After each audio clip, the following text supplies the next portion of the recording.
Bueno, buenas tardes, bienvenidos, bienvenidas. Vamos a dar inicio al panel, así no nos seguimos extendiendo. El panel le pusimos salud y pensamiento nacional y latinoamericano. Van a estar acompañándonos Bárbara García Godoy, que es la presidenta de la Red Argentina de Investigadoras e Investigadores en Salud.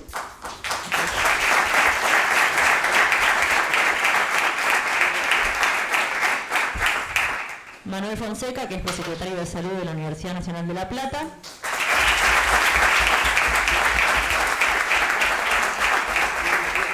Y Nicolás Kreplak, el ministro de Salud de la provincia de Buenos Aires.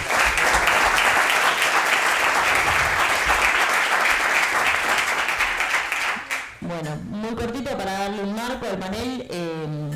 La idea es poder reflexionar en clave nacional y latinoamericana sobre algunas de las aristas del sector salud, que como bueno, quizás yo tengo un poco un sesgo de trabajadora de la salud, pero siempre pienso que hay una centralidad de la salud en la posibilidad del desarrollo de todas las personas. Sin salud no se puede trabajar, no se puede estudiar, no se puede divertirse, no se puede desarrollarse, no se puede pensar una patria grande y feliz sin salud.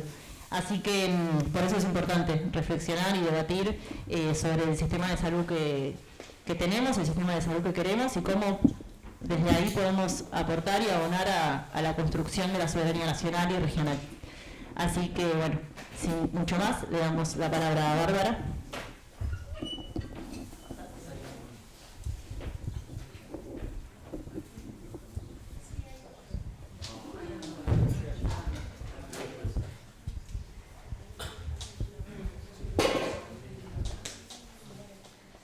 Bueno, buenos días, buen mediodía.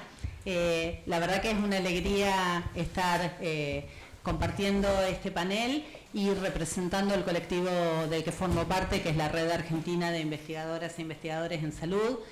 Y la idea es poder compartir con ustedes un aporte que lo queremos hacer desde la identidad que nos configura como colectivo y que tiene que ver con poder problematizar la investigación en y para la salud. Y me parecía un buen modo de entrar en ello, apelando a una categoría que seguramente muchos y muchos de ustedes conozcan, pero que bien vale la pena poder detenernos en ella y poder enfatizarla, que es la del pensamiento situado. Y lo quiero hacer en dos claves. Por un lado, para poder compartir desde dónde vienen estos planteamientos, estas ideas, pero también en clave de poder interpelarnos hacia dónde creemos que tenemos que ir como horizonte, y no poético, sino del orden de lo real. Y hablar de pensamiento situado nos lleva a hablar de Enrique Dussel. Seguramente muchas y muchos de ustedes sepan que fue un filósofo, un historiador, un teólogo argentino que nació en Mendoza y que hacia el año 75, exiliado, partió para México, donde vivió hasta su muerte, hace un par de años. Y Dussel es uno de los filósofos más influyentes del pensamiento latinoamericano en cuestiones ligadas a la epistemología, a la ética, a la descolonización y a la política, y que realmente la obra de Dussel merece ser revisitada. Y en los años 70 Dussel crea la filosofía de la liberación, que es una corriente que justamente va a plantear que todo debe partir poniendo el foco en el sufrimiento de los oprimidos y de la realidad de nuestros países colonizados. Y desde ahí es donde va a ser una crítica al eurocentrismo y va a proponer justamente una filosofía situada y comprometida con la transformación social. El pensamiento de él se va a parar entonces en esa ética de la liberación y poniendo la responsabilidad hacia ese otro excluido en manos de quienes han colonizado nuestros países, nuestros territorios, nuestras mentes, y va a reivindicar el pensar desde el sur como un acto político y como un acto epistemológico. Bueno, desde ese lugar es que Dussel va a hablar del pensamiento situado o de lo que él va a nombrar como el pensamiento de la exterioridad, y lo va a hacer planteando esta idea de que ese pensamiento, que esa exterioridad tiene que ver con la posición de los excluidos, con la posición justamente de aquellos que son subalternizados, pero que esa exterioridad no tiene que ver con un afuera absoluto, tiene que ver con un otro que es producido por los centros hegemónicos, en principio Europa, luego va a ser Estados Unidos, y que desde ese lugar se van a ir construyendo modos de construcción de poder. Entonces, nombrar a Dussel tiene que ver con una toma de decisión ética y política, y una invitación a poder pensar o a recuperar esto que nombraba como un acto de desobediencia epistémica frente a la colonialidad del saber, pero también tiene que ver con una recuperación de la dignidad como pueblos históricamente negados, y una invitación a prácticas de liberación que no solamente son teóricas, sino fundamentalmente son transformadoras. ¿Por qué traer estas cuestiones acá, ¿no? Un panel donde estamos convocados a hablar de salud y en mi caso, como les decía al principio, para hablar de la investigación en y para la salud. Y por lo pronto tiene que ver con recuperar esta idea, justamente esta posición epistémica que nos traen estas ideas y que desde la RAIS asumimos y que venimos trabajando y construyendo desde hace tiempo. Y hablar de pensamiento situado en salud y en el campo vinculado a la investigación en salud nos lleva a colocar esa política científica en salud, esas llamadas políticas de investigación en salud, con los distintos actores de ese campo, que es un campo que está atravesado por tensiones, que está atravesado por disputas, pero que también está atravesado por resistencias, por pérdidas, y en esas búsquedas vamos fortaleciéndonos en organización, en formación y en lucha. Lo que queremos, hablo en plural porque hablo desde el colectivo, queremos traer acá, tiene que ver con alguna caracterización pasada, pero también compartir algunas reflexiones actuales que nos vamos planteando y fundamentalmente invitarnos a construir una idea de futuro distinto. Entonces, si situamos al campo de la investigación en y para la salud, lo primero que me convoca es a la necesidad de explicar por qué hago esta distinción entre el en y el para.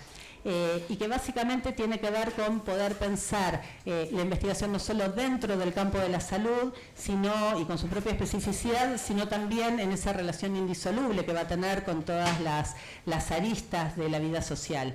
Esto significa asumir a la investigación sanitaria, entendiéndola con la necesidad de producir evidencia científica que posibilite nuevos o actualizados desarrollos sanitarios en materia de insumos asistenciales, farmacológicos, intervenciones sanitarias, dispositivos y estrategias de intervención, modelos de atención y también las políticas de salud en los distintos grupos sociales, pero también tiene que ver, por ejemplo, con poder generar conocimientos en torno a las percepciones que los grupos poblacionales tienen sobre las intervenciones sanitarias.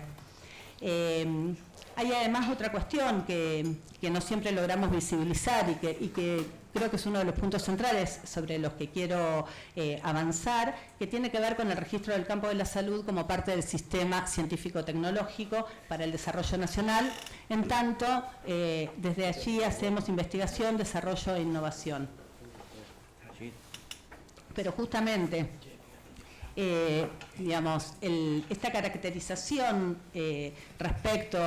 o que quiero traer acá respecto al lugar que desde salud o la investigación sanitaria viene ocupando en el ámbito de lo público dentro del sistema de ciencia y tecnología y en relación a las políticas de salud, requiere que podamos plantear lo que podría enunciar al final, pero que lo quiero plantear de entrada, y es que ese lugar ha venido siendo muy residual.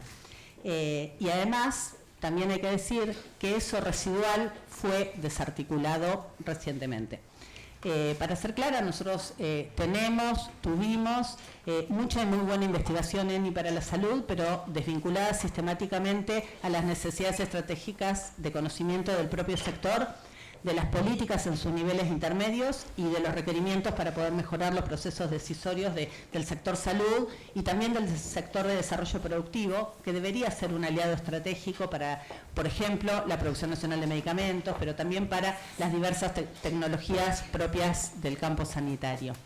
En definitiva, lo que acá estamos queriendo poner en debate, en discusión, tiene que ver el lugar que la investigación, que los procesos de producción científica de los conocimientos tienen que tener desde nuestras coordenadas, las que compartimos como este espacio, un espacio que es plural, que es diverso, pero que el foco está puesto en lo nacional y en clave regional, bajo los principios de la justicia social y de los derechos humanos. Queremos reconocer que lo que teníamos...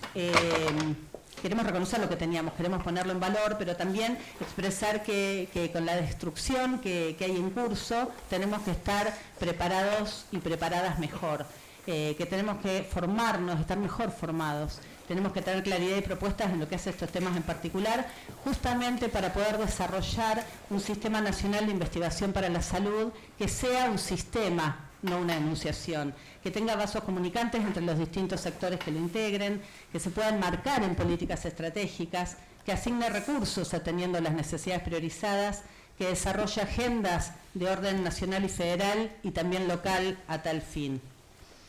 Y acá, digamos, quiero mencionar algunas de las cuestiones que teníamos, o que supo haber, ¿no? El sistema de ciencia y tecnología impulsó y financió investigación en el campo de la salud.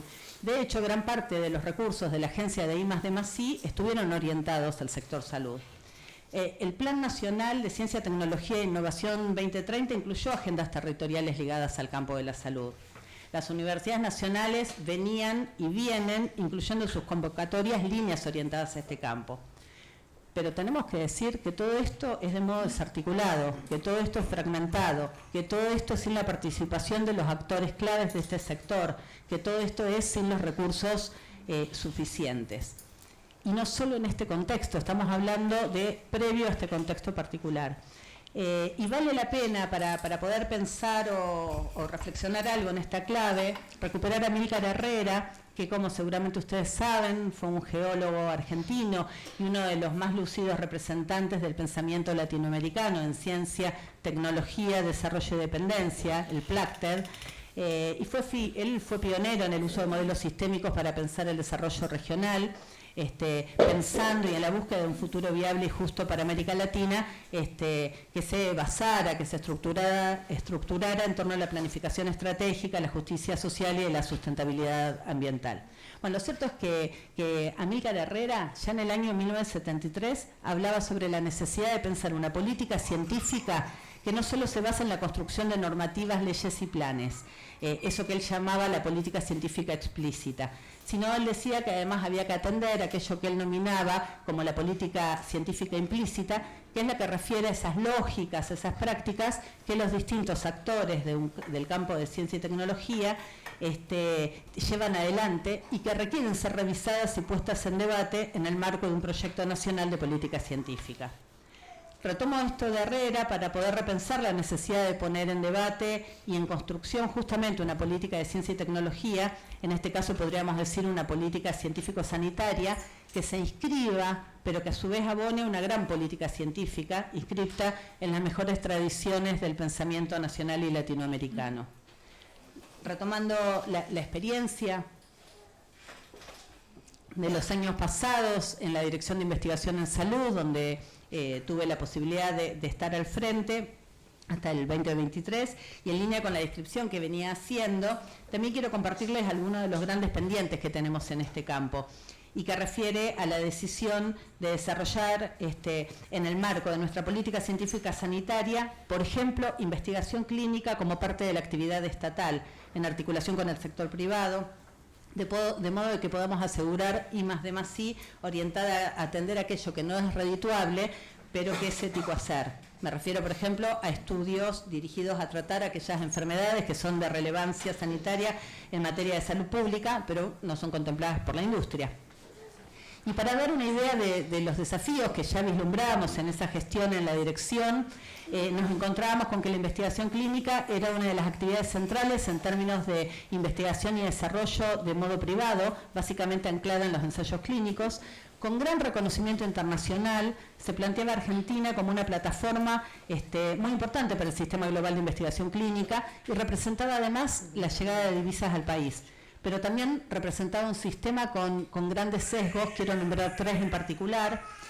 Más del 70% de lo que ocurría en investigación clínica en nuestro país lo hacía atada a la fase 3, es decir, a comprobar ideas preexistentes, al proceso bien de implementación. El segundo sesgo era que más del 90% de esto ocurría en el ámbito de gestión privada y no en los hospitales públicos. Y el tercer sesgo era que esto estaba además centrado en el AMBA. Así, veníamos trabajando coordinadamente entre el Ministerio de Salud Nacional y el MinSit, y en particular la agencia, en la búsqueda de abrir un espacio justamente orientado a los intereses del sistema público y en la búsqueda de lograr que la actividad privada invirtiera en ciencia y tecnología apoyándose en un sistema de investigación nacional con mayor protagonismo de las instituciones públicas como los hospitales nacionales, provinciales o municipales. Ahora, en ese proceso, que lo traigo a cuenta porque me parece que en clave de futuro, que es donde nos parece importante que tenemos que pensar, nos permitió hacer un diagnóstico relativo a varios aspectos, y ahí, por ejemplo, un punto nodal de los tantos que pudimos identificar tiene que ver con la limitación de la formación en investigación clínica, tanto en grado como en posgrado. Solo este punto habilita un gran debate y un caudal de trabajo en la vinculación con las universidades nacionales, con las distintas facultades vinculadas a las ciencias de la salud en particular. No voy a ahondar en estas cuestiones que tienen mucha especificidad, pero me interesa decir que hay mucho por reponer de lo hecho y muchos más desafíos para ser distinto y mejor.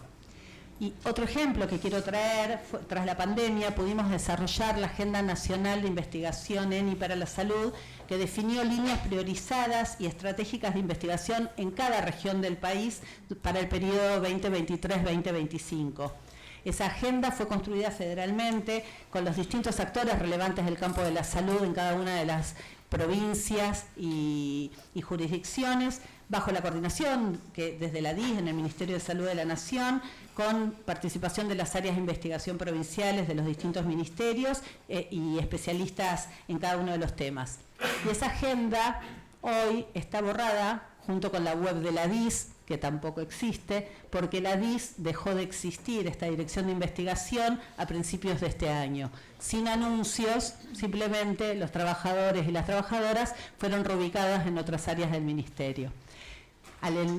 Con ella se eliminaron las becas Salud Investiga, las que durante 21 años financiaron el desarrollo de investigaciones que atendían a las líneas temáticas priorizadas. También recordaba en estos días al querido Mario Testa, quien en una entrevista hace algunos años planteaba la importancia de tener una agenda sanitaria, justamente porque si un tema no está en agenda, no existe, o al menos no se le reconoce la importancia, no se le asigna. Y nosotros creo que podemos cabalmente traspolar ese planteamiento a la relevancia de tener una agenda de investigación en y para la salud.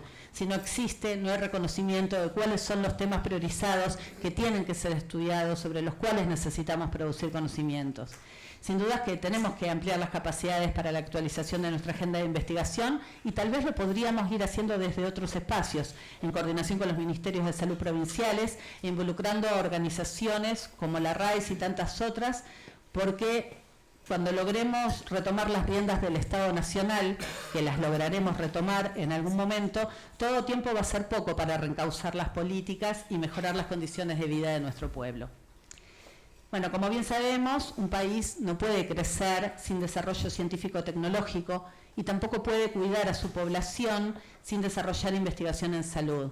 Sabemos que los intereses del mercado se encuentran centrados en generar negocios rentables y no en buscar respuestas, por ejemplo, a problemas endémicos como el Chagas, a problemas epidémicos como el dengue o a problemáticas como la salud mental, las desigualdades de acceso al sistema de salud, entre tantas otras. Y en línea con los planteos de Barsasky, y como ya fuimos señalando, las políticas científico-tecnológicas no las podemos pensar escindidas de un proyecto nacional. Y en esa dirección necesitamos construir un modelo centrado en en la satisfacción de las necesidades populares, materiales e inmateriales.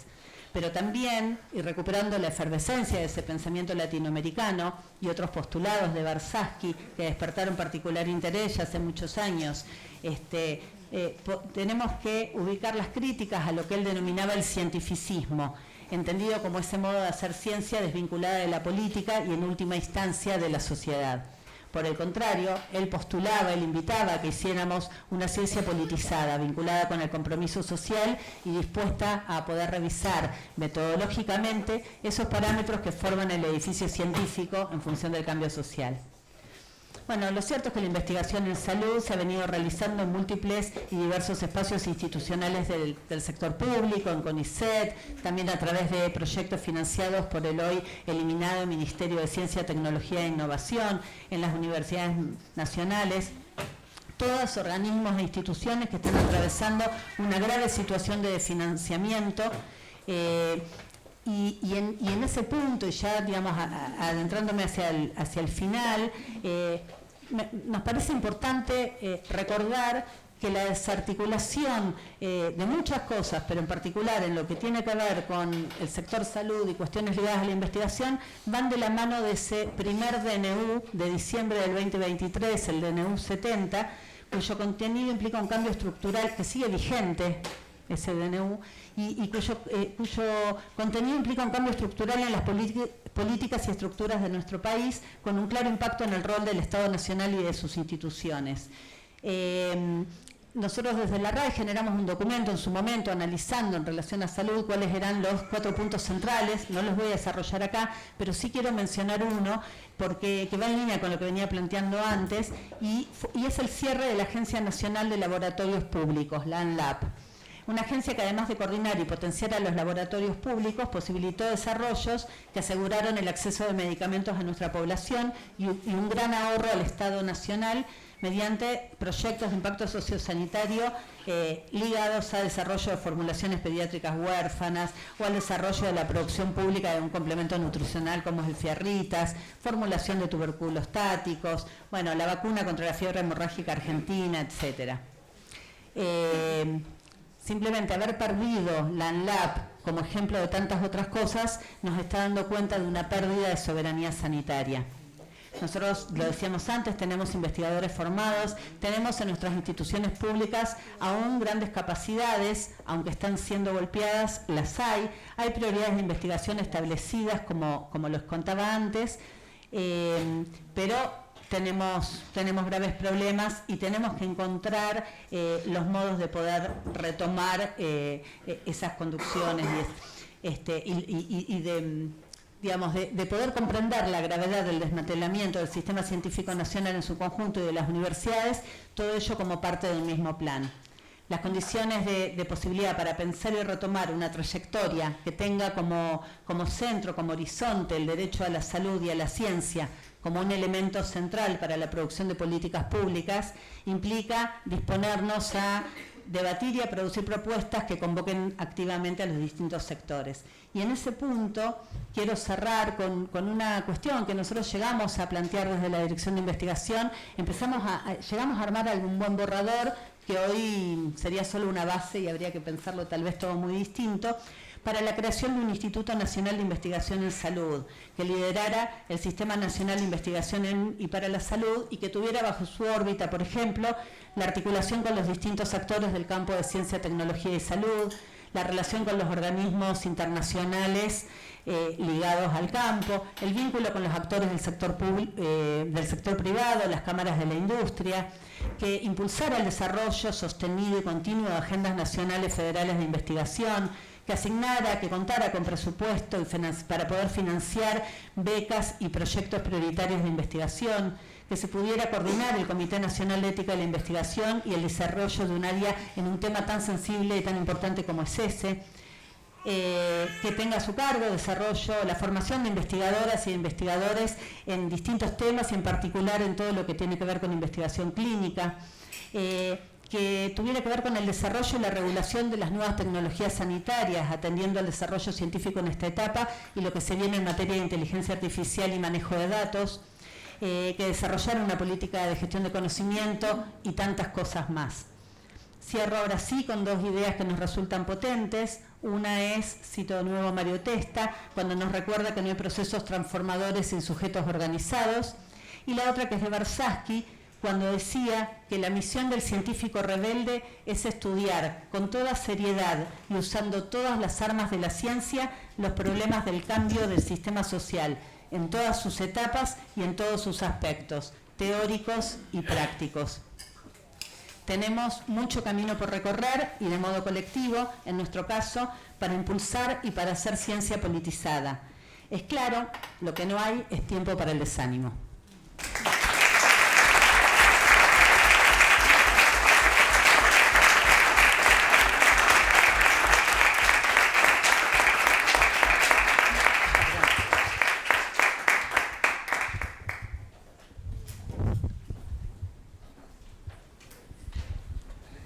Muchas gracias, Bárbara.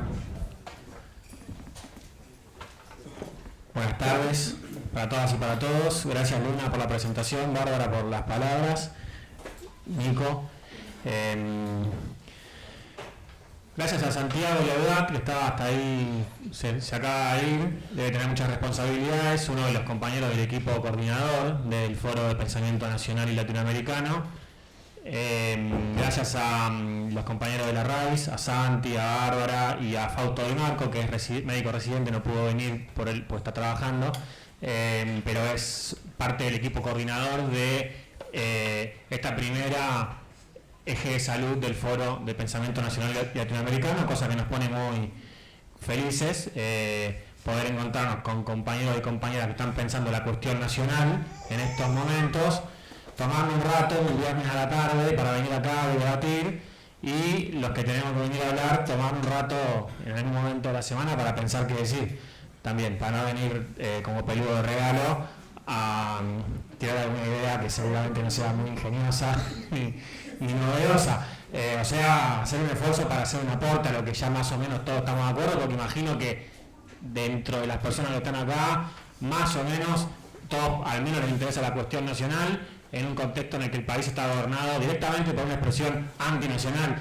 y proimperialista. Entonces, venir acá ya es una posición política en sí misma. Entonces, lo que voy a intentar hacer es no aburrir primero y tirar algún elemento a propósito de las reflexiones colectivas del espacio político en el que participo, que todos más o menos los que me conocen saben, de, bueno, en qué medida para nosotros es importante la incorporación de una dinámica de pensar en nacional para el debate sanitario.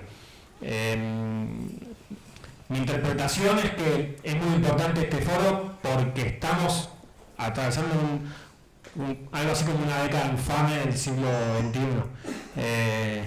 que para los más jóvenes la década infame del siglo XX fue más o menos entre el golpe que le hicieron a Irigoyen y el ascenso del GOU de los militares en el 43 al poder, una década que estuvo asignada por, en materia social, exclusión y miseria, en materia económica, endeudamiento y dependencia, y en materia política, desazón, descreimiento y apatía en la participación.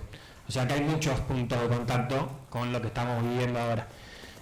Al mismo tiempo fue un periodo asignado por mucha lucha sindical, de sectores quizás no mayoritarios, pero que se pelearon mucho con los milicos y con los radicales, y también por la emergencia de un grupo de intelectuales que intentó hacer un esfuerzo muy grande por recuperar las mejores tradiciones del pensamiento nacional, que habían sido las Montoneras, Rosas, Irigoyen y todo eso, para pensar lo que se venía, que después fue Perón, o sea, no fue poco, que es Forja, ¿no? Entonces, los compañeros que están con la tarea intelectual tienen que armar como un Forja de esta era para ayudarnos a todos a entender y a interpretar cuál es la realidad para poder hacer el trasvasamiento de este momento, que es la recuperación de lo mejor de la década ganada, la recuperación de lo mejor de las luchas de la economía popular, la recuperación de lo mejor de la actualidad del gobierno de la provincia, para pensar un país para adelante, que es lo que me parece que nos está costando pensar. ¿Qué es lo que sigue, o cómo se enfrenta mi ley y qué es lo que sigue después de esto? Elijo un poco lo de Forja y lo de la década del 30 porque es también la irrupción de Carrillo, que es un poco lo que para mí, para nosotros es como un punto de partida del pensamiento sanitario nacional. La emergencia de un tipo como Ramón Carrillo, que pudo pensar el sistema de salud a nivel nacional, que obviamente tenía punto de vinculación con Forja, porque tenía amigos en Forja, que también no era milico, pero trabajaba para los militares en el hospital, o sea que tenía algún nivel de vinculación con los militares nacionalistas, y que es un tipo que era un cuadro técnico que se politizó y que pudo pensar en la década del 40 cuáles eran los puntos generales de la doctrina sanitaria nacional.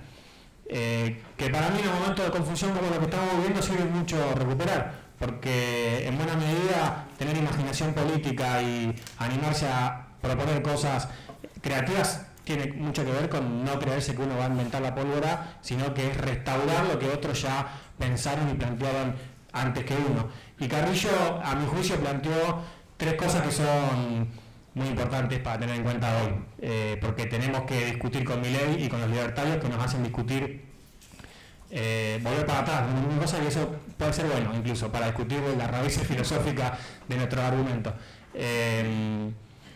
Si digo cualquiera me van diciendo, pero para mí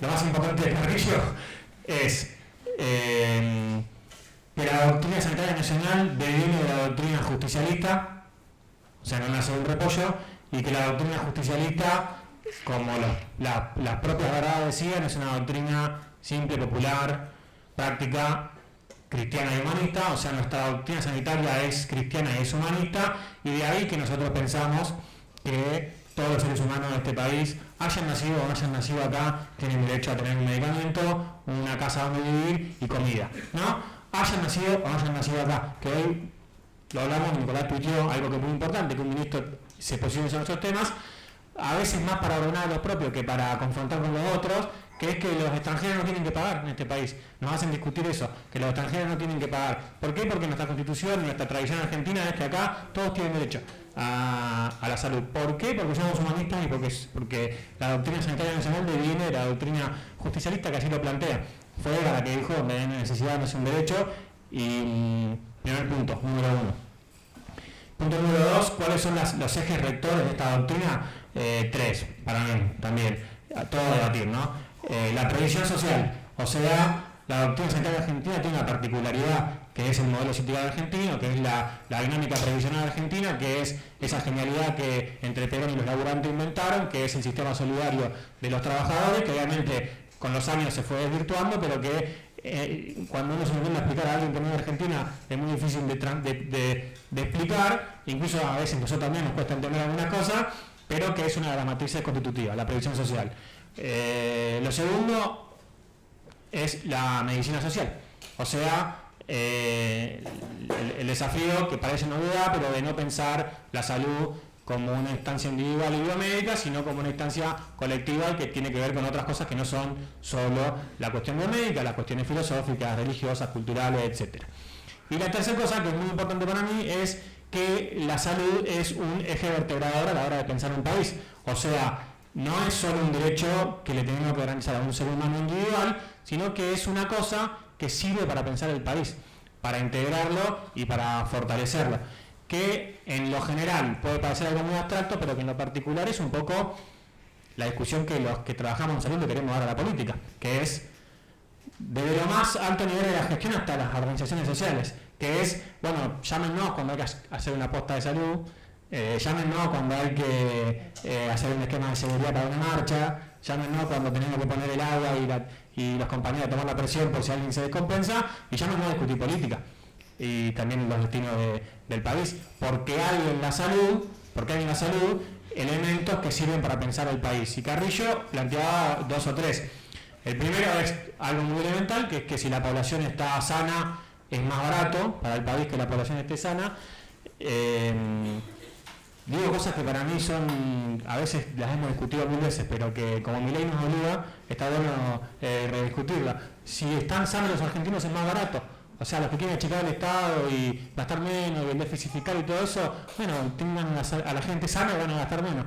Y lo segundo, que si la población está sana, está más predispuesta para liberar la patria. O sea, es más productiva y se puede defender mejor. Si la gente anda sana, hay menos ausentismo laboral, menos carpetas médicas, menos problemas de salud mental, menos un montón de cosas, lo cual es más productividad y más predisposición para la pelea. Y estoy diciendo capaz de argumentos que no son necesariamente los que más me gustan, pero son prácticos para la discusión contra lo libertario. Entonces, 3 cosas del pensamiento de Carrillo que para mí hoy hay que recuperar: lo de la previsión social, obviamente actualizándola, lo de la medicina social y lo de la salud como un eje vertebrador para pensar el futuro del país. ¿En qué se expresa esto en términos prácticos? En esto de pensar el futuro del país desde la salud, es que hay muchas cosas en salud que sirven para unificar lo que está fragmentado. O sea, si un día mañana volvemos a gobernar el país y tenemos la oportunidad de proponer cosas desde el Ministerio de Salud, esta suerte de provincialismos que florecen permanentemente y la fragmentación total del sistema político argentino, la salud puede ser buena en el sentido de que, no sé, podemos pensar en un sistema nacional de emergencias para conectar todos los hospitales y de derivaciones, y eso es una excusa para que las provincias disputan entre sí. O el abordaje de la zoonosis o de las enfermedades emergentes, que es imposible, como plantea el gobierno, que se aborden provincia por provincia, sino que se pueden, la mejor forma de abordarlas es a nivel nacional. O las políticas que sí funcionan bien y que quieren destruir, como los calendarios nacionales de vacunación, o los programas de medicamentos, y así un montón de ejemplos concretos y prácticos de nuestra propia idiosincrasia que sirven para pensar el país, desde la dinámica sanitaria. Lo que pasa, a mi juicio, un poco, es que hemos tenido como muchos errores no forzados en alguna medida, o algunos errores no forzados para pensar esto. Unos cuantos, pero vamos a hacer dos o tres desde lo de salud. A mí me da un poco de envidia que Milei se pelee con la OMS. Porque nosotros nos formamos un poco cuestionando la OMS, ¿no? Ahora este loco lo hace por derecha, se quiere ir y para hacer una agencia internacional con los estadounidenses que tiene el peor sistema de salud del planeta, nosotros lo queremos copiar a ellos. Pero los organismos internacionales son muy buenos para un montón de cosas, pero también un poco nos han pasteurizado a nuestra dirigencia, ¿no? La han pasteurizado, La han disciplinado, nos enseñaron a pensar en programas, en vez de pensar en políticas, y nos enseñaron a querer adaptar las cosas que pensaban ellos en otros países a nosotros acá, y que todo podría ser aplicado de la misma forma independientemente del territorio, y todo como muy posibilista y tecnocrático, y falta la dimensión política ahí, por un lado. Y por otro lado, en el sistema de la previsión social, hemos perdido un poco los orígenes estos de la solidaridad interna del sistema, y no quiero señalar a nadie, pero a veces pareciera que las obras sociales se quieren parecer más a una prepaga que otra cosa. Entonces, si una obra social que tiene una determinada finalidad, una determinada forma de financiamiento y unos determinados propósitos, copia y se quiere parecer a las prepagas, después cuando vienen los malos a querer sacarle los aportes a los sindicatos y a decirle a la gente, ahora vas a tener una prepaga de verdad, cuesta defender, ¿no?, el sistema solidario. Entonces, para terminar, y yendo a una síntesis, lo primero, restaurar el pensamiento de Carrillo y de otros. Yo traje acá para compartir, pero otros tendrán otros, cosas que leo siempre cada tanto, repaso. No sé ni si está muy actualizado para la gestión cotidiana, pero es hermoso, y la introducción es muy buena. Son un compendio de intervenciones de Carrillo, Teoría del Hospital, muy conocido, para leerlo y para recomendárselo no lo leemos, no está en la bibliografía obligatoria ningún pasaje de esto de la Facultad de Ciencias Médicas de La Plata, por ejemplo. En trabajo social, profesora, algo, bueno. Bueno, está bien, muy bien. Esto es Carrillo hablando y escribiendo. Este es sobre la vida de Carrillo, de Zugaray, que se llama El fundador del sanitarismo nacional. El libro hermoso está muy baqueteado, hermoso también. Y este es el viejo de Floreal, que también, un poco más para acá, de Esbampa, que después desbarrancó un poco, pero el libro de Floreal está buenísimo. Está buenísimo. Y para cerrar, ya no vemos nada. Entonces, doctrina sanitaria con los tres grandes elementos que no nos tenemos que enfocar en el momento de desorden de eso: la previsión social, la medicina social y la salud para el debate de todo el país. La autocrítica hasta ahí, y la revisión de lo que hemos hecho mal para prepararnos mejor para lo que viene. Y las grandes tareas del momento, que también las charlábamos un poco con Nico recién antes de venir, las grandes tareas del momento. Como producto del debate militante y a propósito de una cosa que está abierta porque hay mucha confusión. La doctrina sirve para no correrse en los momentos de confusión. En este momento hay una tentación, que es que como está tan corrido el arco y ellos nos hacen discutir tantas cosas de tan lejos, algunos compañeros y todos tenemos el pecado muy cerca, o sea, el error muy cerca de querer con el falso argumento de que si tomamos algo de lo que ellos dicen o si nos arrimamos un poco a ese discurso, la gente nos va a dar más bola, y para empalmar, o la mejor forma de empalmar con otra vez un proyecto de mayorías es ser fiel a nosotros mismos y en todo caso tener la posibilidad de escuchar los problemas reales de la persona para nuestra propia cosmovisión de las cosas interpretarlo. No querer parecernos a Milei o a Macri. Y para eso nosotros planteamos 3 grandes líneas de acción concretas y ya cierro. La lucha del combate político, la elaboración programática de la estatalidad. La lucha del combate político es lo que hicimos ayer, ir a defender el Garrahan, ir a defender a los discapacitados, mañana va a tocar ir a defender otra cosa, anteayer tocó ir a defender una parte. Y aunque parezca que son peleas que se van perdiendo, no importa, hay que estar igual. Y la próxima vamos a hacer más. Y no claudicar. Y sobre todo la mayoría que están acá, que son los militantes o participan en algo, contagiar a los demás y no mostrar debilidad. Hay que ir, hay que estar. Nosotros planteamos con Nico y otros compañeros el Foro por la Defensa del Derecho a la Salud como una instancia transversal de universidades, sindicatos, organizaciones, etcétera, etcétera, y pueden surgir otras instancias, no importa, pero unidad en el combate contra el Milei, hacer una raya así, y que de este lado estemos todo lo que pensamos que la salud es un derecho y que allá queden los menos posibles. Lo segundo es la elaboración programática, o sea, está la Fundación Soberanía Sanitaria, están los compañeros de La Raíz, estamos nosotros que tenemos la Fundación para el Desarrollo Humano Integral, y hay muchos compañeros que en su espacio de pensamiento están planteando qué viene, qué habría que hacer para lo que viene. Entonces quizá también unidad en ese plano, no pensar separados y pensar juntos, elaborar juntos las eventuales nuevas propuestas y el análisis permanente de todo el daño que está haciendo el gobierno libertario. Y la última, y no por eso menos importante, el apoyo en la estatalidad, o sea, el gobierno de la provincia, los gobiernos municipales que ganó el peronismo, fortalecerlos y ayudar a que esas gestiones les vaya bien, porque es muy importante que a esas gestiones les vaya bien, porque en buena medida van a ser nuestro espejo para poder discutir con la mayoría de la población que otra alternativa es posible de este lado de la mecha. Lo que tenemos que intentar es juntar músculo político para que si vuelve otro argentino peronista, humanista o lo que fuese a gobernar la Casa Rosada, y así como decimos, esto ya obviamente es una interpretación personal, no queremos que toque otro Scioli, otro Alberto, otro Massa, que en salud no nos toque otra Bisotti. Con todo respeto de Carla Bisotti, que puede ser un fenómeno para las vacunas, pero necesitamos una persona que vaya al frente, que tenga agallas y que esté dispuesta a transformar las cosas en el Ministerio de Salud de la Nación y en todas las provincias, no un cuadro técnico, o sea, un cuadro político-técnico que vaya al frente, el que le toque. Si es Nico, si es otro o otra, no interesa, pero que esa persona que le toque tenga un soldado de militante de la salud atrás, que le guarden la espalda, porque va a haber que levantar un muerto tremendo, que es esto que nos están dejando, y que necesitamos ser fieles a nuestra historia, y sería una pena, porque yo no tengo ninguna duda que nosotros como generación militante,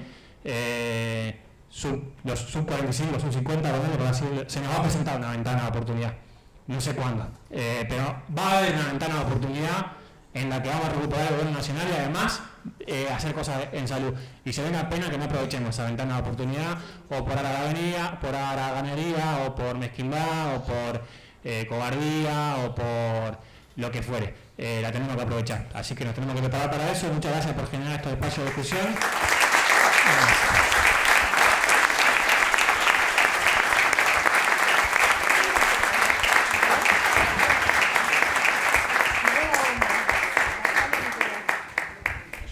Sí. Bien. Buenas, ¿cómo están? ¿Todo bien? Bueno, muchísimas gracias por invitarnos a participar. Creo que hace bastante que no participo de un panel presentado como un foro de pensamiento, así que tengo una tentación muy grande. Y voy a hacer unas preguntas, digamos, básicamente a ustedes. Tengo dos opciones.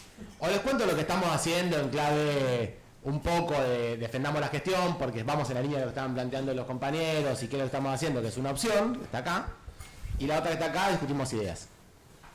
Se puede elegir cuáles prefieren de las dos opciones, porque yo si me entretengo en discutir ideas no voy a contar tanto lo que estamos haciendo y después se va a quedar con ¿por qué no dijiste esto? Y por ahí mencione algo, pero yo quiero discutir algunas ideas también, y puede ser que sea el lugar, y como nunca tengo mucho espacio así, ¿Van con esa? Bien, perfecto. Después les paso alguna propaganda que estamos haciendo cosas copadas. No, cuando hablaba de investigación, hicimos de todo, entonces me dan ganas de contar en qué cosas estamos haciendo en ese sentido. Y así, muchos saben, muchos no, capaz, y es importante defenderlo. Estoy de acuerdo, más en un proceso electoral y tenemos que estar todos más o menos, ¿qué 10 cosas tenemos tan buenas y tenemos que defender? Pero yo tengo algunas, incluso creo que voy a discrepar un poco con Manu. Algunos pensamientos, algunas ideas que me parece que tenemos que discutir primero nosotros, los que estamos pensando la problemática de nuestro país y de la salud en particular, que tenemos que hacerla con un poquito de valentía. Y yo estoy muy convencido de esto que mencionaba Manu, venimos charlando hace un rato antes. Nosotros no podemos desperfilarnos en nuestro sentido. Si nosotros nuestra identidad la desperfilamos, digamos, nos ponemos un poco libertarios para ver si somos más escuchables por quienes están en ese lugar, la verdad que no solamente yo me voy a casa, digamos, yo eso no lo puedo hacer, no me sale, sería incapaz, lo haría todo el tiempo mal, sino que además, ¿quién elegiría una falsa copia? En términos electorales me parece que tampoco sirve. Además es inviable. Y solo generaría apatía, y solo generaría que nuestros compañeros y compañeras no sientan una cosa que los moviliza para la construcción. Así que me parece que nosotros tenemos que discutir un poquito más, pero en el sentido en el cual íbamos. Y ahí también había algo histórico para discutir. Una de las claves, lo mencionó Bárbara recién, para mí es la mirada colonial. Nosotros tenemos que mirar seriamente, con una perspectiva colonial, qué nos pasa en las políticas públicas en general, en la sociedad, cómo nos organizamos, pero en salud, sin ningún lugar a dudas. Tenemos que tener una mirada colonial. Porque nosotros tenemos un sistema sanitario ordenado y pensado en una clave biomédica por los grandes capitales concentrados a nivel mundial que nos generaron el sentido común de las cosas. Y cuando nos ponemos a hablar de, por ejemplo, investigación en materia de salud, hablamos de investigación para enfermedades. E incluso uno podría decir, ¿y qué hacemos con las enfermedades abandonadas que a la industria no le interesan? Como una parte como humanitaria de ese planteo. Y yo les digo una cosa, nuestro problema principal es de procesos. Nuestro problema principal no es de medicamentos para curar enfermedades, es cómo organizamos mejor los servicios de salud para resolver los problemas a la gente. No digo que no sea bueno investigar nuevos medicamentos, perfecto, no es un problema eso, el problema que tenemos ahora es un sistema de salud que no funciona por la fragmentación política, por la debilidad política, por la incapacidad de hacer que las cosas le lleguen de la forma adecuada a las personas. Entonces nosotros tenemos que ponernos a investigar en servicio de salud, no sobre intervenciones, desde el punto de vista de lo que se ha consolidado. Las universidades han hecho un desastre, la Facultad de Medicina ha hecho un desastre con esto, corriendo de atrás a los colegios médicos, persiguiendo atrás a la Asociación de Cardiología de Estados Unidos, de ese tipo de cosas, estableciéndonos a nosotros como criterio de formación y de verdad la medicina basada en la evidencia.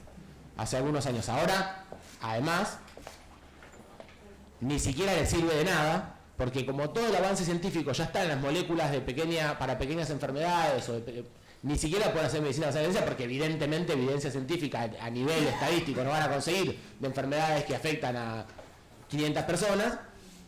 Entonces ahora estamos en la medicina de la precisión. Yo digo, si discutimos epistemología sobre esto, me parece que tenemos que discutir lo que están consiguiendo como criterio de verdad que las universidades replican es una barbaridad.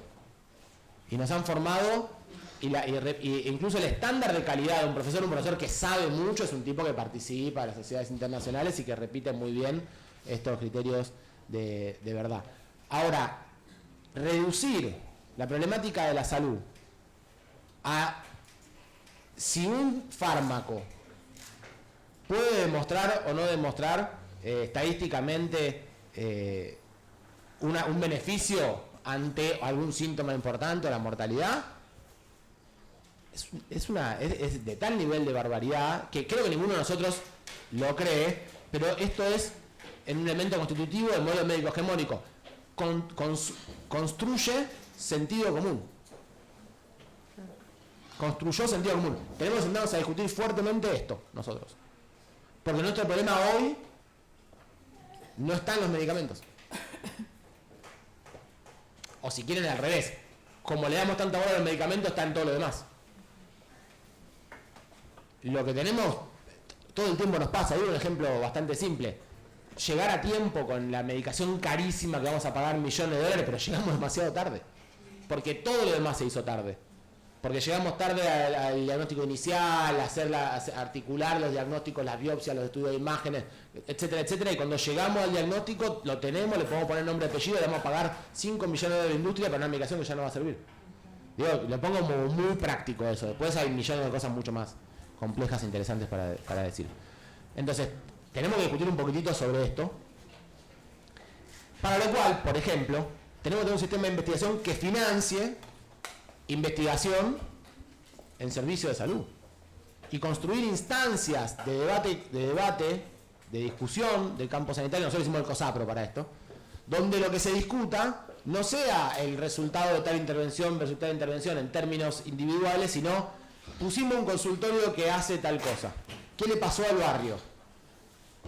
Trajimos un determinado dispositivo, lo pusimos en tal lugar. ¿Cómo se organizó el sistema, el servicio? ¿Cuál es el resultado de que tengan informatizado tal cosa para poder llegar a tiempo o no? Bueno, procesos. Se puede investigar sobre eso, se puede, incluso si quieren hasta demostrar, porque yo no estoy negando la ciencia. Estoy diciendo que no hay que ir a una ciencia sesgada a la tecnología, sobre todo esta tecnología tan particular. Es una cosa que creo que tenemos que discutir mucho, que la tenemos muy perdida la batalla porque las universidades están muy colonizadas y ni hablar del campo profesional.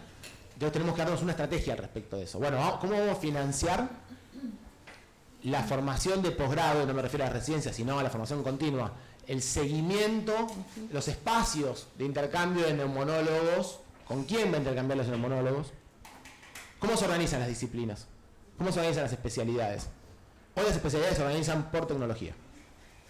Antes eran por órgano, hoy son por tecnología. ¿Sí? Antes era anatómico, esta forma histórica, ¿no? El corazón, el pulmón, el riñón, y hoy ya tenés a los que hacen hipertensión, los que hacen... ¿Y por qué es lo que hacen hipertensión? No es la patología, es la terapéutica. O el que hace endoscopía de pulmón, o el que hace ya es por tecnología. Entonces, y ahí viene la segunda de las discusiones que quería plantear. Porque cuando se arma el modelo de la seguridad social en Argentina, digamos el Bismarck argentino, se cranea, digamos, en el peronismo, en un momento en el cual se estaba construyendo un país industrial del mediados del siglo XX, digamos, ¿no? Industrial de maquinaria, de sindicatos, de gran producción, de interlocutores, de organización, un tipo de producción industrial que no es la producción industrial que pensamos mayoritaria ahora. Ahora debemos pensar una forma de industria mucho más cercana, mucho más territorializada, mucho más con las economías populares adentro en esa forma de industrialización, digamos. Pero bueno, esa forma de industrialización tenía la posibilidad de representación muy grande por sindicatos y en ese momento se organiza un sistema con la solidaridad, ustedes lo entienden. La obligatoriedad de los aportes a la seguridad social como parte del financiamiento del sistema de salud es el pacto Bandor-Manrique, ¿no? Es el peronismo sin Perón. Porque hasta ese momento existía la organización, pero seguía financiando el Estado las cosas. Ahora, que esa plata pase directamente a la seguridad social es otra construcción. Pero más allá del origen político, ¿en qué momento sea? ¿En el momento de pleno empleo? En el mundo de pleno empleo. De auge el estado de bienestar absolutamente. Todo el mundo piensa en ese momento, ahí se crean las horas sociales y se crea también el sistema de seguridad de los jubilados, ¿no? Tremenda discusión, ¿no te aparece Georgieva ahora y te dice o que se jubilen más o que se jubilen más tarde o que se mueran algunos viejos, porque si no el sistema no nos da, ¿no? ¿Por qué? Y porque no te alcanza la cantidad de personas trabajando para financiar eso. Es bastante difícil que una persona que está pensando, ni hablar a alguien que se dedica a manejar la economía del mundo, pero digo, no sé, un gobernador, un ministro, o a uno con un poco de imaginación que se le ocurra que la única forma de financiar las jubilaciones es con los aportes para las jubilaciones de los trabajadores. Es evidente que la plata es algo continuo que podemos sacarlo a otro lugar, es evidente que hay que dar esa discusión. Es evidente que esa discusión. Bueno, nos pasa lo mismo con la salud. El sistema argentino basado en la seguridad social caducó. Discúlpenme, caducó. Caducó por muchísimas razones. Las Manu dijo varias que para mí ya hoy son incorregibles. Las personas que manejan las obras sociales piensan como empresarios del sistema de salud. Es un área que conozco, que muy pocas veces voy. Me invitan a todas y voy a muy pocas, pero cada tanto voy a ver quiénes todavía viven y quiénes no, digamos, básicamente. No, pero bueno, juntás a las prepagas a las obras sociales en hoteles de capital y a veces en hoteles de algún otro lugar si es muy lindo. En Salta, en algún lugar así muy lindo también. 5 estrellas y se juntan a decirse cosas, entre ellos pasa todo el tiempo. Conviven. Están son lo mismo, son socios en miles de cosas. Todas las obras sociales, no digo todas, la enorme mayoría de las obras sociales y todas las que cortan el bacalao de las obras sociales con las prepagas. Se formaron en una escuela, son compañeros, cambian de rol, el que estaba acá se va para acá. Piensan igual, utilizan el sistema privado como prestador, principalmente. Bueno, pero eso, yo lo digo, no me estoy ni quejando, lo que estoy diciendo es, esto está construyendo un sentido común. El sentido común es que las personas que no tienen obra social no tienen nada. Al punto tal de que aparecen leyes en nuestra legislatura de la bonaerense, por ejemplo, que es, bueno, no sé, a los niños con discapacidad démosle idioma. ¿No? Porque si no le damos idioma no tienen nada. Y yo digo, che, pará, porque en todo caso dame un mango a mí y yo le armo un sistema del Estado. ¿Por qué le tengo que dar la obra social de los trabajadores que no tiene nada? Construcción de subjetividad. No, porque no sé si es mejor o peor, o si lo podemos hacer mejor o peor. Lo que están construyendo es esta idea de que aquel que utiliza el Estado es un paria. Bueno, pero además ya se agotó este problema. Ya no se puede más. Porque yo estoy en desacuerdo con eso y eso es constitutivo de cuando se fundaron las obras sociales obligatoriamente, ¿no? Porque además, en el momento 1 en el que se fundaron las obras, digamos, excepto 3 periodos, que fue una parte dual de Menem, 2 periodos creo, corríjanme ustedes compañeros, no le quiero decir más grandes, pero con más conocimiento histórico que yo, no, hay ese periodo dual de Menem y Cristina, desde que cae Perón, digamos, primero por la dictadura, pero luego porque todos los aportes de la salud fueron para la seguridad social, no se construye un hospital más en el país. Salvo algunas excepciones, Garrahan o qué sé yo. Pero periodo de construcción de hospitales, hubo un periodo con Dualde, y hubo que son todas las Línea Tibia, no sé qué, en la provincia de Buenos Aires, digo yo. Y después con Cristina, que hizo mucho. Néstor y Cristina. Pero esto no es una casualidad. Es casi una cuestión implícita. Ni las obras sociales construyen sanatorios para las obras sociales. Todo el dinero de la seguridad social se vuelca al privado. Primero así, y luego, como decía Manu, con el DGM. Entonces, bueno, retroceder el DGM es muy complejo. Pero más allá de todo eso, lo que más lo teníamos, como con el gobierno anterior, habíamos logrado una parálisis sin conflicto. Habíamos frenado el DGM sin conflicto y volvió para atrás. Pero lo que quiero decir con esto es que tenemos que pensar un Estado que se parece un poco más a la realidad. Nosotros tenemos 35% de la población sin obra social y atendemos al 55-60% de la población.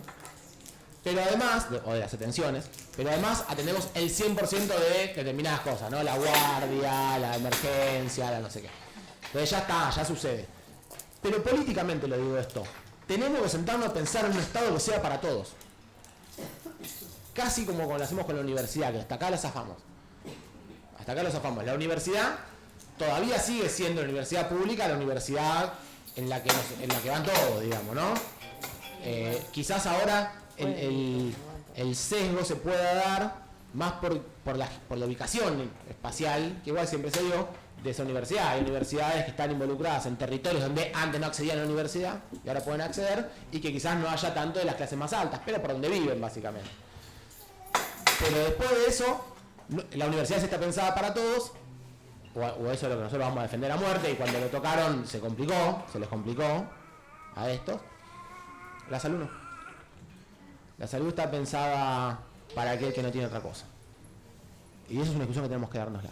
Entonces tenemos que, para mí, mi perspectiva, construir un sistema de salud público estatal mucho más eficiente, mucho más grande, con mucha más guita, y que esté pensado para al menos toda la población trabajadora. Trabajadora de economía informal o trabajadora de la economía formal. Pero constitutivamente tenemos que cortarla con esa idea de que ese 50% que se encuentra en el trabajo informal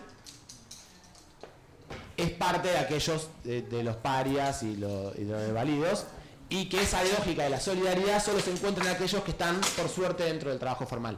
Y no digo con esto que estoy resignándome a la idea de que no vayamos a tener trabajo formal, que no tengamos que luchar para construir mayor formalidad. Lo que quiero decir con esto es, lo que es un derecho, y es universal, porque si no es universal es un privilegio, y eso tenemos que discutir nosotros. Y nos cabe a los dirigentes políticos, además, transitarlo, y eso también me parece importante. Porque hay una cosa que cuando hacen un aumento de las prepagas, sale en todos lados. Cuando te bajan el programa Remediar, no sale en ningún lado. El impacto del programa Remediar es infinitamente superior al aumento de las prepagas. Pero le aumentan las prepagas a los periodistas que viven en Capital y tienen prepaga, y a algunos dirigentes políticos. Entonces les molesta. Pero le sacan los medicamentos del sector popular, a enormes millones de personas del sector popular. Bueno, nosotros, locos, tenemos que transitar el sector público. Para la salud, para la educación, tomarnos un bondi, caminar por la calle. A mí me parece que es indispensable, porque las cosas que se viven, ¿viste? Lo que no se vive no se comprende del todo. Y si tenemos ajenidad a la hora de escribir de lo cual queremos pensar cómo vamos a construir para toda la sociedad, entonces ahí es más fácil que podamos ser de alguna manera colonizados con estas ideas. Porque esta cosa de el hospital público no sirve como no sirve el hospital público porque no te tratan mal, o te dan turno, no sé. Bueno, todo bien. Pero no sé cuántos de ustedes de acá laburan en el hospital público. Eso no es lo que pasa todo el tiempo.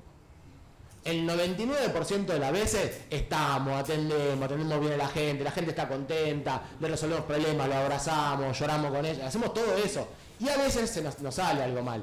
Y tuvimos una mala guardia ese día porque una cosa nos salió mal, o una persona que no llegamos a atender y armó quilombo y pateó una puerta, qué sé yo. 1 en un día, 5 en un día.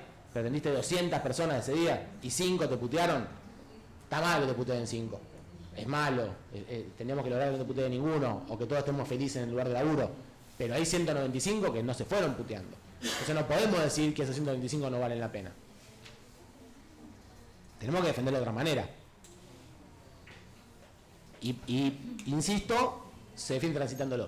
Porque cuando dicen que el sistema educativo es una porquería, mis hijas van a la escuela pública, o que no hay clases, o qué sé yo, y yo la llevo todos los días a la escuela.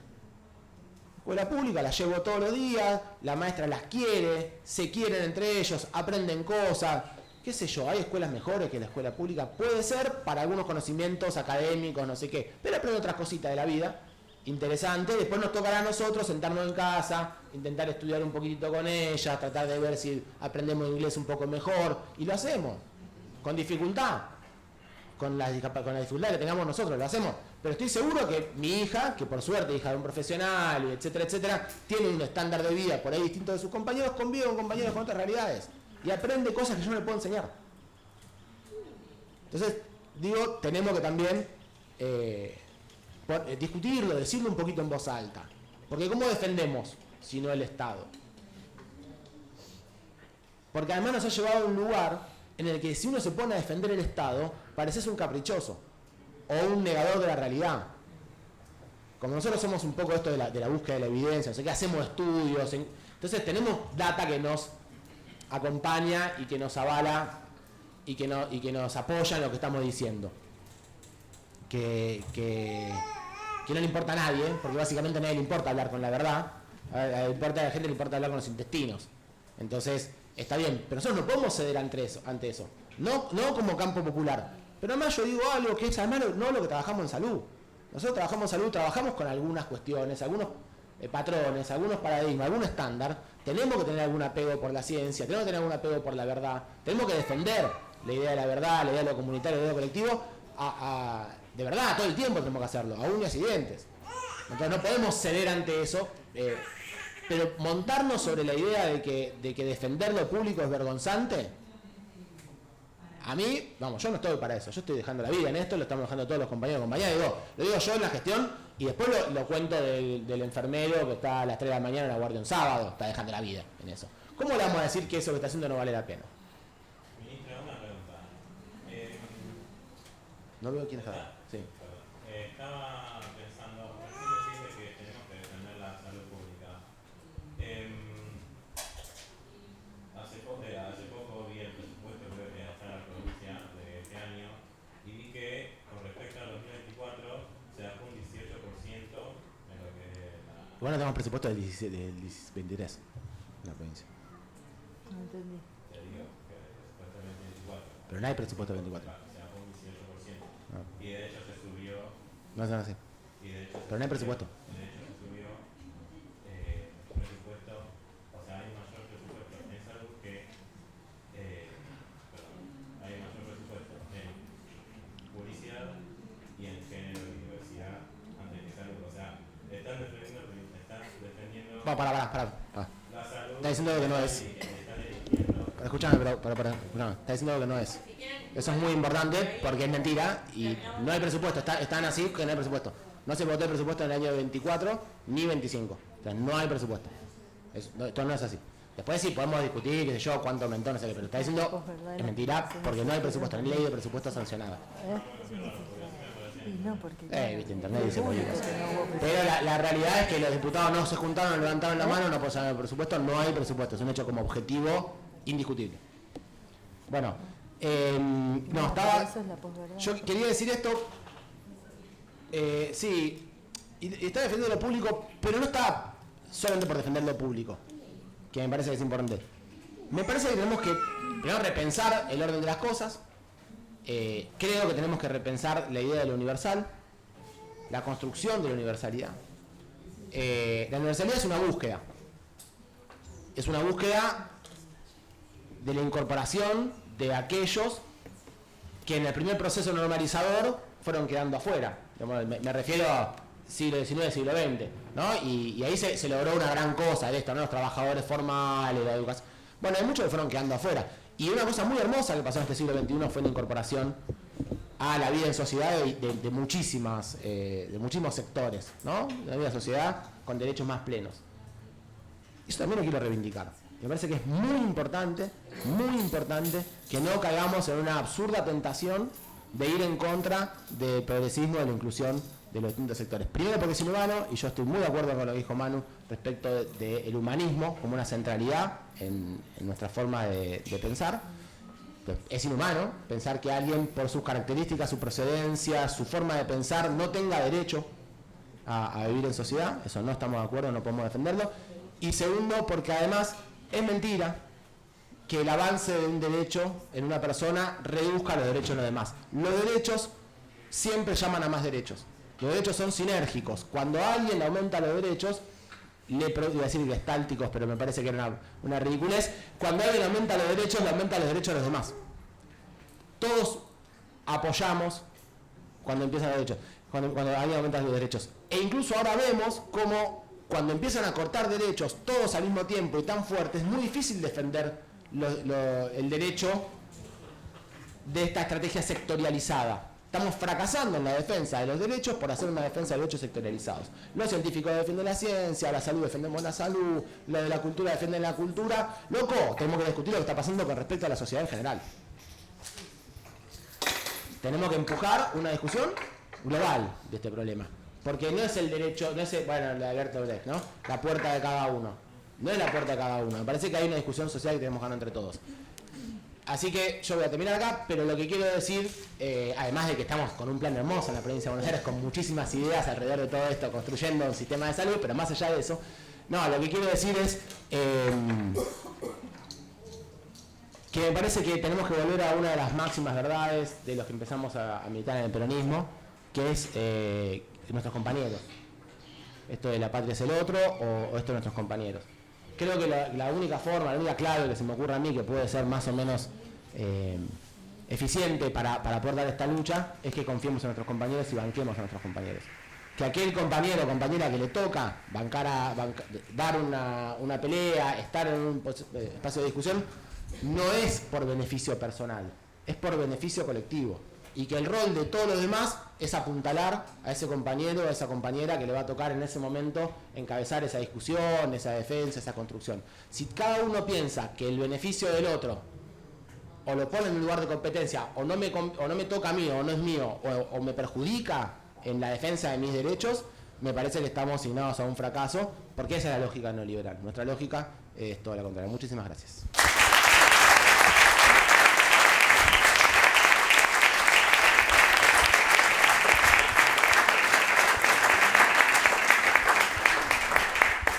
Bueno, muchas gracias. Gracias Bárbara, gracias Nicolás, gracias Manuel. Quiero invitar a que se queden después acá en el auditorio porque va a estar el taller de Chagas, así que estaría buenísimo que nos quedemos a participar. Y bueno, podemos abrir muy cortito alguna pregunta, porque así le dejamos el espacio a las chicas que tienen que hacer el taller. Bueno, yo quería realmente felicitar por la nosotros, bueno, nos hemos conocido la noticia de los asistentes y realmente, y a través, además, las definiciones que yo estaba con la social nos generaban cierta perturbación económica. Realmente, bueno, acuerdo, seguramente que no podemos todo. Lo que escuché hoy sí. Acuerdo totalmente con la defensa de lo público, la defensa de lo público. Yo vengo de cuidar, de fomentar el modelo político dentro de la construcción del sindicato, de trabajadores de SECOP, de maneras políticas laboralmente, pero realmente los conceptos que planteaban los candidatos de viaje en la universidad y en los colegios negros. Bueno, cuestiones, una versión de ciudad respecto de la universidad policial, el ciclo de consejo de seguridad policial y que no hacen una cosa, muy complicado. Y en definitiva, no bajar las banderas, o sea, banderas que vienen, yo vengo de antes de los 70. No bajar las banderas, no sé qué. Las banderas que han estado tanta sangre, tanto trabajo y tanta sangre. El otro día miraba un videito de Bachi que me pareció extraordinario y que me reprodujo. Nosotros tenemos en salud y tenemos en educación y tenemos en producción, o sea, nuestro país se ha desarrollado como un gran país dentro del sur, dentro de Latinoamérica, y realmente lo que se pretende, ya sabemos que es nuestra psicología, de construir la patria en un concepto que es el orgullo de ser argentino y de defender, digamos, pienso, qué sé yo, no voy a hablar de la Montonera, pero que soy Irigoyen hizo el jefe. Continuamos después con el Perón, que podríamos estar o no de acuerdo con Perón, pero con la obra es extraordinaria, con la obra de la construcción del 49, ¿no es cierto? O sea, todo lo que significó. Bueno, todo lo que continuó y cómo nos hicieron, empezaron a hacer pelota el proceso, nos mataron. Así que yo digo, las banderas las tenemos que levantar, por los 30.000, por los que están antes, por nosotros, por el futuro, que el futuro no puede mover el futuro. El futuro no puede ser esto. O sea, esto realmente es intolerable.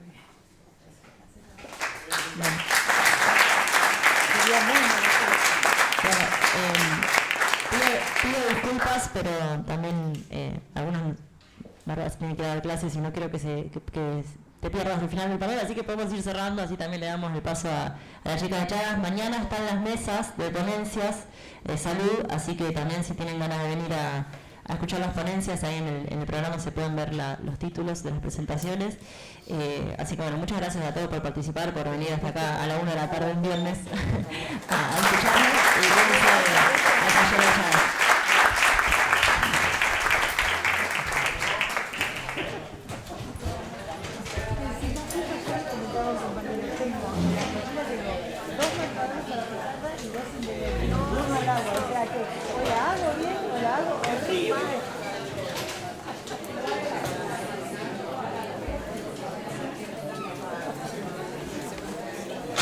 Bueno, vamos a ver. No blanqueemos quiénes somos hasta que no. Lleva, está, pero bueno.